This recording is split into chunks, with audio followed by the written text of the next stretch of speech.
Hey, what's up, guys? Pepman Matt Morrow, Carolina Varsity, coming back at you after a long week off. Appreciate everybody's patience. Feeling much better now.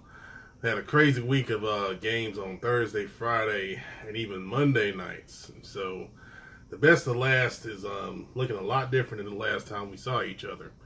Gonna get right into it. Coming in at number 23 is Garinger. 22 is Hopewell. 21, South Mecklenburg. 20 is Ardrey Kell.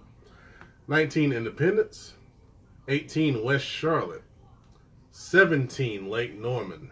16, Rocky River. 15, Philip O'Berry. 14, Olympic. Number 13 is Mooresville. 12, East Meck. Number 11 is Huff. Now in the top 10 in Charlotte Conference's best of last. Here we go. Number 10, Providence Panthers. Impressive showing, even though they lost to Myers Park. They are definitely feeding off the fact that they were underrated in the preseason and offseason.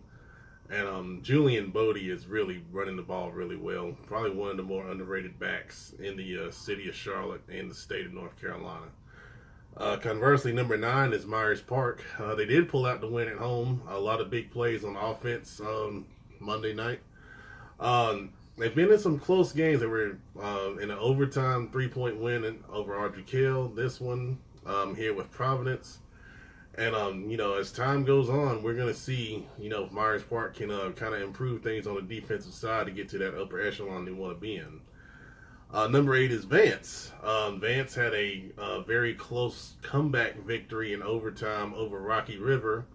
And, a lot of people are saying, well, which Vance is it? Is it the Vance we saw against Monroe, or is it the Vance that we've seen against West Meck earlier in the season and against a Rocky River team that most people expected Vance to win pretty big over?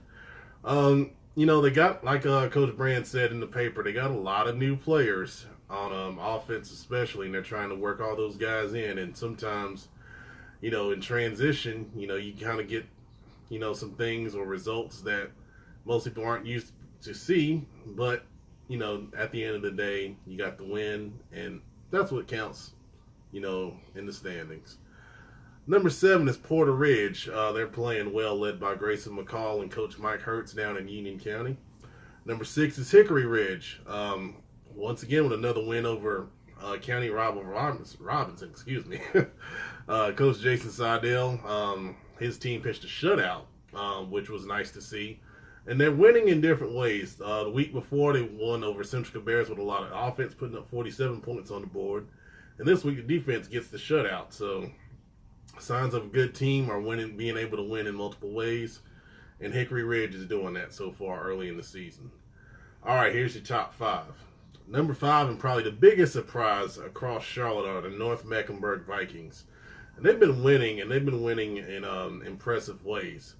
So time's going to come to see, how North Meck fares against some of the traditional powers in Charlotte. But as you can see, Coach Eric Moorman and his staff have done a great job, and those players have bought into the philosophy, and North Meck is kind of reaping the fruits of their labors right now.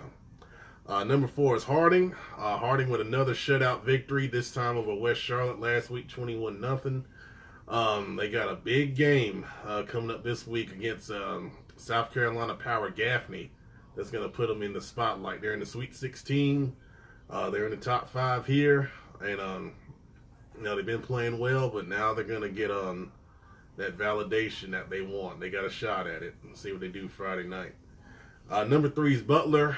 Them coming off another bye week. And I still have them high despite, losing to Mallard Creek. They've still got a lot of talent. And, they're going to see, they got a game against Richmond. That's another big game here this week. And, we'll see how much they've progressed after the tough loss to Mallard Creek in week 1 for them. Number 2 is West Meck. They're undefeated right now. They just came off a victory over Garinger. Their quarterback is out hurt. Unfortunately, Preston Brown. Hopefully you're recovering well from the procedure you had. But their backup quarterback, Sneed, is a pretty good player. And, I don't expect them to, miss too much of a beat offensively. If they can keep up the success they've had defensively, they're going to be a consistent top 5 team here throughout the season. And of course, there's no doubt who number 1 is Mallard Creek.